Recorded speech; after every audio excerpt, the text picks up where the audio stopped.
คอยได้เห็นคลิปนี้พี่น้องจักจะเป็นคลิปเก่าหรือคลิปใหม่คอยเห็นยำได้คอยเว้ายำนั้นคลิปที่ว่า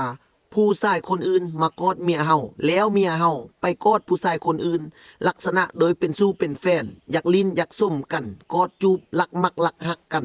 โดยฐานะที่ว่าผัวกับบ่ฮู้เมียกับบ่เห็นว่าสิซะเนาะมาฟังทางนี้พี่น้องคอยจะอธิบายให้ฟังระหว่างผู้หญิงและผู้ชายถึงว่าจิเป็นโสดถึงว่าจิมีผัวก็อย่าเพราะว่าแต่ผู้หญิงกับผู้ชายมาฟังคอยสิเว้าเนาะ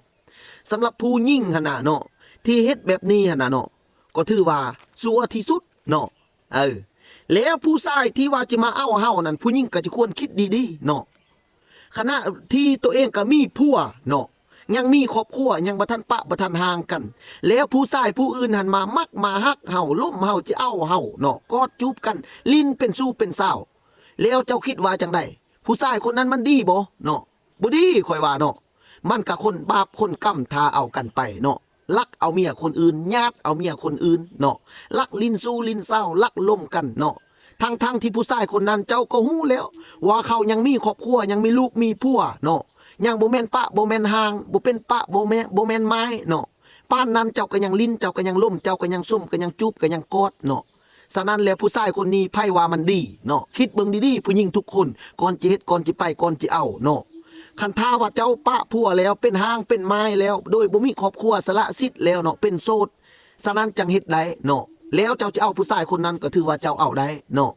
แล้วผู้ชายคนนั้นเนาะผู้ชายคนใดก็อย่าถ้าว่าผู้หญิงเป็นโสดเป็นหางเป็นไม้บอกจังสี่หรือว่ายังมีผัวมีครอบครัวบอกลักมักผัวคนอื่นเนาะว่างมั่งเพครอบครัวคนอื่นจะเอาครอบครัวคนอื่นมาเป็นผัวตัวเองเนาะแล้วผู้ชายคนนั้นก็คิดเบิ่งให้ดีผู้หญิงแบบนี้มันดีบ่จะเอาเมียจะเอาผัวคนอื่นมาเป็นผัวตัวเองมั่งเพครอบครัวคนอื่นเฮ็ดให้เสียหายเฮ็ดให้แตกแยกกันพิษเที่ยงกันย้อนตัวเองเนาะแล้วบาปกรรมตามสนองมันจะนำไปผู้ชายคนนั้นก็ต้องคิดเบิ่งให้ดีก่อนจะเอาผู้หญิงคนนี้เนาะมันดีบ่เนาะคอยจะว่านำคนทุกคนเป็นอันนี้บ่ว่าแต่ผู้หญิงบ่ว่าแต่ผู้ชายอยู่สถานที่ใดก็อย่าเนาะโดยเฉพาะแบบว่าสมมุติว่าเมียเฮานี่นะเนาะเมียเฮาเนาะยังบ่ทันปะบ่ทันห่างอยู่นำเฮากินนำเฮานอนนำกันเนาะฮักมักกันทุกมือเป็นครอบเป็นครัวผัวเมียมีอีหยังอื่นกันอยู่กันกินลูกเต้าก็มีแล้วเนาะเป็นครอบครัวนึงครอบครัวเดียวกันแล้วบังเอิญผู้ชายคนอื่นน่ะมายิ้มเตอะยิ้มเติงเนาะป้อนคำเว้าคำว่าใส่ลายไปสิเฮาว่าเป็นแนวนี้แนวนั้นย่องว่าตัวเองดีบังเอิญเมียของเฮานะไปลงฮักไปลงมักความเว้าความว่าเว้าเนี่ยนั้นเว้าเนี่ยนี่เนาะเนี่ยด้วยจะดีเว้าเอาตัวเองไล่เมียลงปากลงคำลงแนวคิดลงเสน่ห์ไปมักตัวเองแล้วเมียของเฮานะควรคิดเบิ่งว่าผู้ชายคนนั้นมันดีบ่เนาะมาเฮ็ดมางเพศของครอบครัวคนอื่นเนาะแล้วจะเอาเมียเฮาไปเป็นเมียตัวเองเนาะวางลิ้นวางส้มบางเทื่อแล้วก็ปะเนาะบ่เอาเนาะวางทำลายแล้วก็บ่เอาเนาะเฮ็ดแนวนั้นมันดีบ่เนาะต้องคิดเบิ่งผู้หญิงต้องศึกษาต้องมีสมองต้องคิดเบิ่งว่ามันดีหรือบ่ดีเนาะบ่แม่นสิฟังหูซ้ายออกหูขวาหายปานดีก็เป็นครอบครัวเฮาหายปานดีบันไดก็เป็นครอบครัวเฮาผัวเฮากินนำกันอยู่นำกันมีลูกมีเต้านำกันมาเนาะฉะนั้นแล้วให้ต้องคิดเบิ่งดีๆลักแม่นผู้หญิงเนาะผู้ชายเฮาแท้ก็บ่แม่นยองดอกทุกคนเนาะหลายๆคนเป็นผู้ชายแต่ว่าลักแม่นผู้หญิงคิดเบิ่งให้ดีๆบางคนนี่นะเนาะไปจวบผู้ชายคนอื่นตัวยั่วเป่าหูว่าผัวเจ้าเป็นอย่างนั้นผัวเจ้าเป็นอย่างนี้บ่ดีบ่งามกินเหล้ากินเบียร์มักเลาะมักเที่ยวบ่สนกับลูกกับผัวกับครอบกับครัวลูกกับเมียแนวนี้แนวนั้นบังเอิญลงมักเข้าซะมาปะผัวตัวเองไปเอาเข้าแล้วบัดนี้บาปกรรมตามสนองมันมีความสุขบ่เนาะคิดเบิ่งดีๆพวกเจ้าเนาะผู้หญิงและผู้ชายเนาะส่วนหลายจะเป็นนำผู้หญิงก่อนจะเกิดสู้เกิดสวยก่อนจะลิ้นสวยนี่ก่อนจะเกิดอีหยังขึ้นนี่ย้อนผู้หญิงเนาะฮี่อยู่นำเฮาบ่ฮู้ผู้ใดสิบ่มีผู้ใดมีสิทธิ์สิผู้ชายคนใดที่จะมายอกเฮาที่จะมาเว้าแนวบ่สุภาพแนวความบ่เหมาะสมเฮาจับมือถือกอยจับนี่โตะหันจับอุจับนมบ่อยากส้มอยากจูบบ่ยามกินเหล้ามาเบียร์แนวนี้แนวนั้น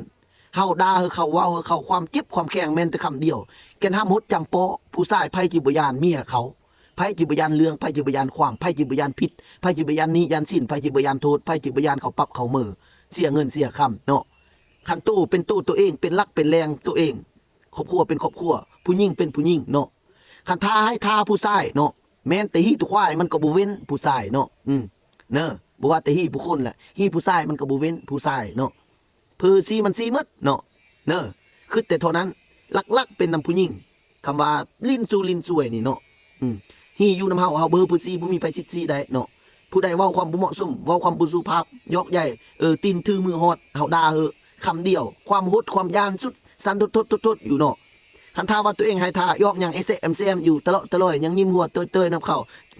จับที่เด้อลูกที่เด้อสะดวกสบายไปนำเข้าลิ้นนำเข้ากายว่าผู้ชายเนาะแม่นฮีเพิ่นมันจิบ่ซีมันก็สิเว้นแต่ฮีแม่มันถอยตี้เนาะส่วนหลายนี่ผู้ชายนี่คันจิเว้าหมดนี่100คนจิมี3คน4คนโดยอันว่าเฮ้อฮีเฮ้ออันจิบ่ซีนั้นบ่มีไผดอกเนาะเด้อเฮ้อคิดเบิ่งดีๆเนาะบ่ว่าแต่ผู้หญิงผู้ชายก่อนสิลิ้นก่อนสิส้มก่อนสิซ้ำก่อนสิเฮ็ดหยังลงไปให้คิดเนาะเอาสำนี้ละคลิปนี้เนาะทุกคนเว้าไปหลายมันก็สิยาวเอาสำนี้ไว้ก่อนถ้าผู้ใดมีความคิดความเห็นใดถูกหรือผิดค่อยเว้าไปนี่แล้วเหตุผลเป็นนำผู้ใดผู้หญิงและผู้ชายทางใดหนักทางใดเบาให้พวกเจ้าคอมเมนต์มาอยู่ในใต้คอมเมนต์เนาะเอาขอบใจ